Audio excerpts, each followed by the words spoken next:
16 when we had this, 1941. Couldn't believe me eyes, had a new tractor of my own. That was a good Christmas present then for November, really. So the 24th of November, you got it? Yeah. John Starsmore has been involved in farming for nearly 90 years. He loves the old tractors, but he's retired now, and except for meetings of the North Bucks Vintage Tractor Society, his farmyard in South Northamptonshire no longer echoes to the sound of farm machinery. But in one of his barns, John keeps his memories alive and provides fascination for young and old boys alike.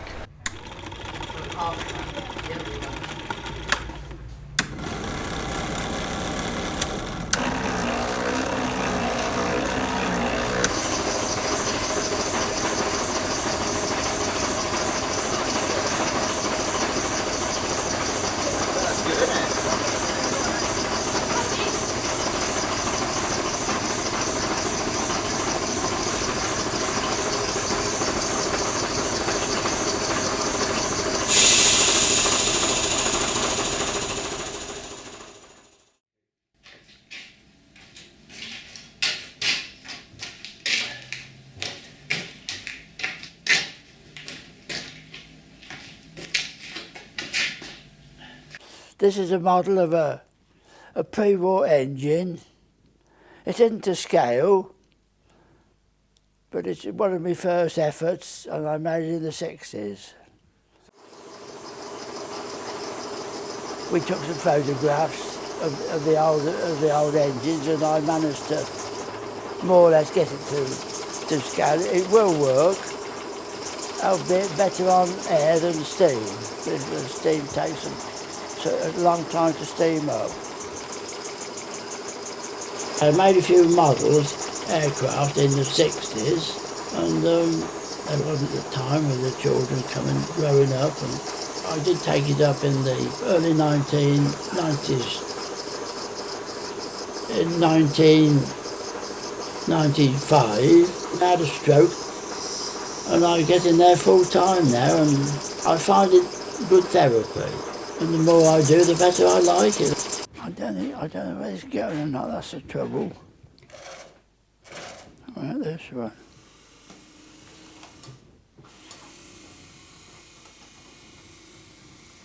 A friend suggested I made a tank. Well, I wasn't going to be beaten, so this is my effort. And it's taken from photographs. It isn't quite, the shape isn't quite right, but at least we've got the main design. They're all scrap materials, apart from the chain, which is, of course, is a scrap, a chain which is worn, partly worn, and it does actually travel.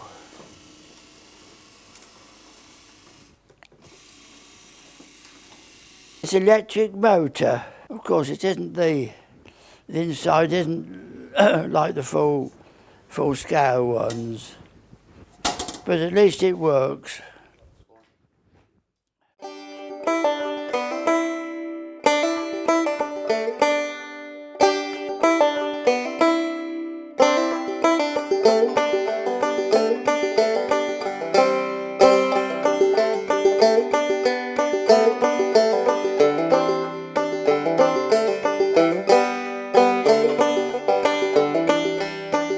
Great-grandfather, Samuel Phillips, was born in Weldon near Corby, and in 1840 was caught poaching, and he's sentenced at the Northampton Assize Court to 14 years hard labour, and he was deported to Tasmania.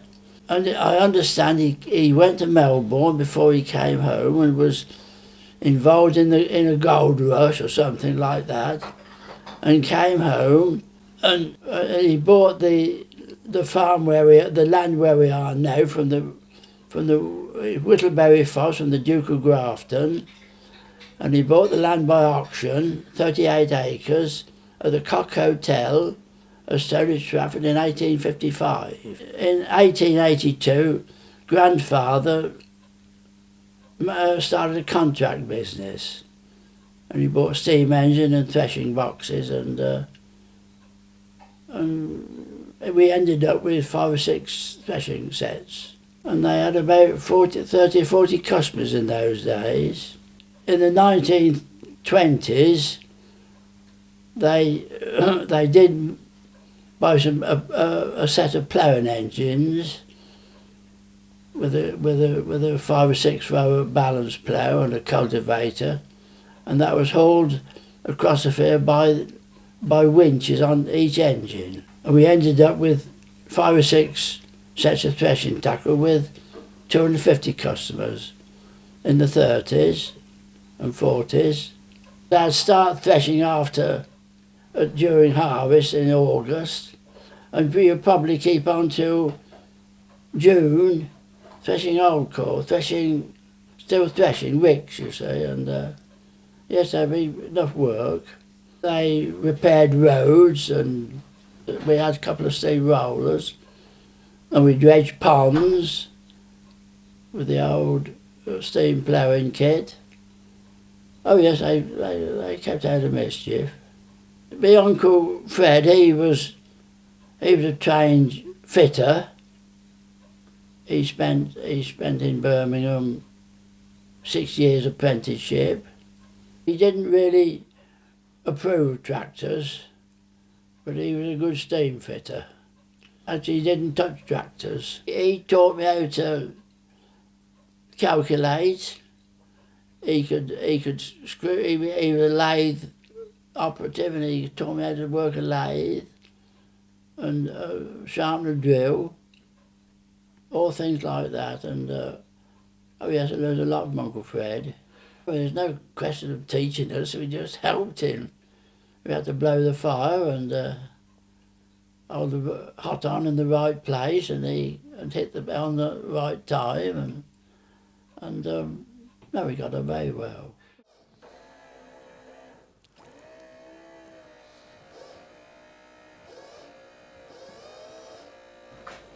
This is a model Ransom and Rapier dragline, and it was at Corby when Corby was a steelworks, and Ransom and Rapier made 3 of them. This is the biggest one with a 300-foot jib. I think it's a 30 to 1, and well, I was it was a bit difficult to do the maths. I don't think it's quite a scale, but at least it works. There was no plans at all, just I did the best I could with what I'd got. All I got was the photograph, the Sundew story, and I got that and the pictures. Well, it's not too bad, but it could be better, no doubt.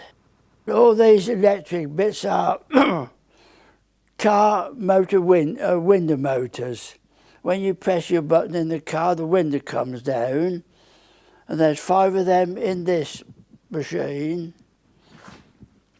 1, 2, 3, 4, 5 in there. Is there anything in this that you've had to pay for? Good Lord, no, I don't pay for anything.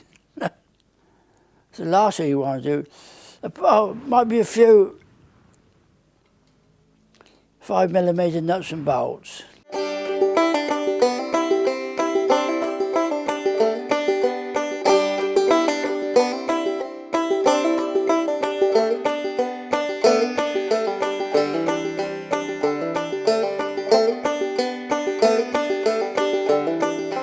I started work when I was about 7 or 8, riding the first horse in the binder.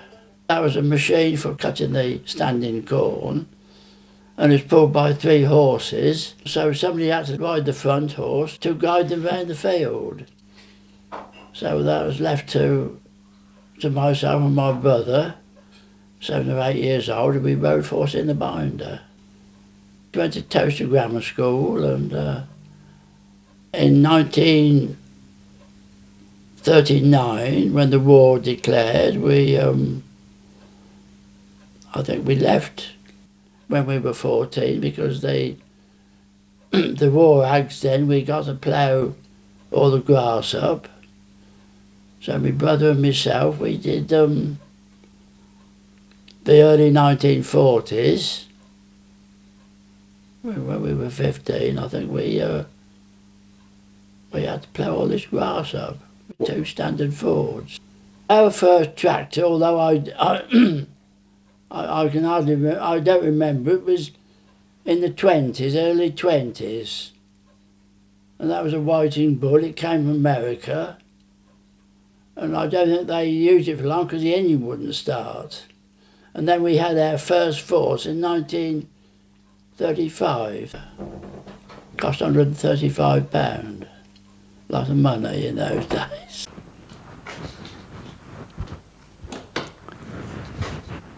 We got a quarter tractor here. It's a copy of a Caterpillar. And the baler over there is a power baler. And I'll just switch on because it's electrically powered, but normally there's a internal combustion engine.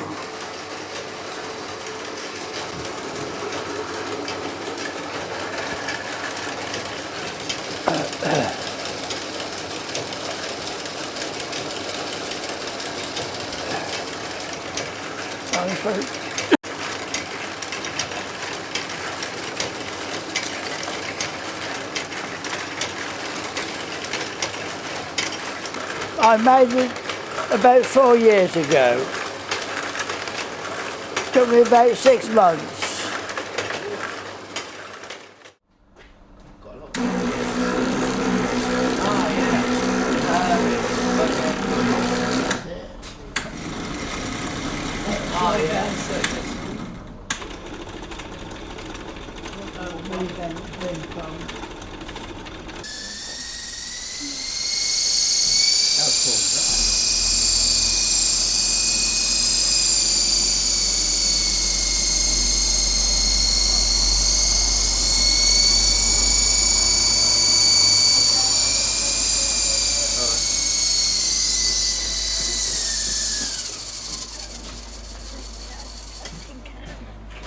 Oh yeah, that's awesome. Beer can. Did you like that? Yeah, it's wicked. I got interested in model aircraft in the 60s when I used to fly them, and I ended up with horrendous crashes, and so I thought I'll build a few static models which don't crash. That is a Vickers Viame. I took again that from photographs. I knew the wingspan, and that one is about 1/15. A Spitfire on the top, and a Mosquito underneath, a B-17, and underneath that is a dear old Lancaster. Years and years ago we bought Airfix models, and they're out of scale, and I managed to calculate the sizes up to the suitable size which I could manage. It's no good having an aircraft you can't get in the workshop to make. So you have to get them to, you never want to really get a model above 9 foot wingspan because you can't manage it. They're Ford tractors, and that was 1936 tractor, 38 tractor rather. That's the N, Ford N, and this one's the E27N, and that was designed after the war, but it's the same engine, but a different gearbox. I manufacture them on a more or less, that's a pity, isn't it? Wheels fell off. Never mind. That's it. And we do sell them and the money will go to a charity. And I'm now making a few more out of decent plywood and some odd. Well, although it's decent, it's scrap again. And the wheels again turns out on my lathe. And they're about 1/10 scale.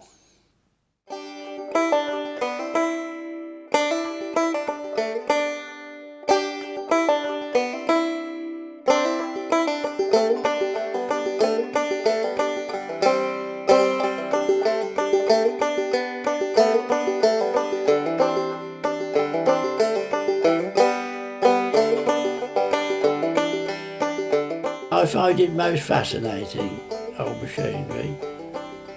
And well, I don't know whether it's good or bad, but I still find the old days, the old disciplines, and I still like them. We started at 7 o'clock in the morning, and 5 o'clock we packed up at 5 o'clock. But people, to my mind, did a day's work for a day's pay. That was like that, and all the men we had were good men who kept to the times, and they were completely honest, and it was a good period. Whether we're deteriorating now, I shan't give an opinion, but I think we have. Well, I'm working on this carousel now. The first effort was a 2 ostrich there and a horse there. So I thought I'd make it a 3, so I widened it. And now it'll work with a bit of luck.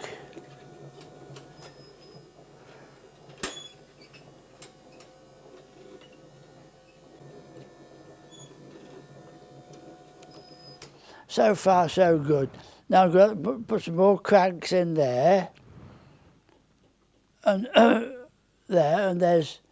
I'm in trouble with that one across there, and I'm working on that now. You don't work. Now everything doesn't go right in the first effort, so one keeps working away till you get it right. Well, these bevels, I can make them on my lathe. I can cut gears, which I'm very proud of. The horse there actually comes from real horses. There's a real horse hair. I come about 9:30 and have about 2 hours for lunch, and have another 2 hours in the afternoon. As I'm physically impossible to do a bit of farming, so we pop in here. Keep out of mischief. Have you got your next project lined up after this one? No, this is my last one. What do you mean your last one? No, that's it now, because I'm getting a bit, I've got senile dementia, or whatever. So they tell me, at any rate. So I think I might as well pack up. But I have a bit of a job to keep the kit going, so What do you mean you have a bit of a problem? well, the electrics get on top of me a little bit, and I mean, my eyesight isn't good as what it was, so I'm struggling a bit, but I shan't let it beat me.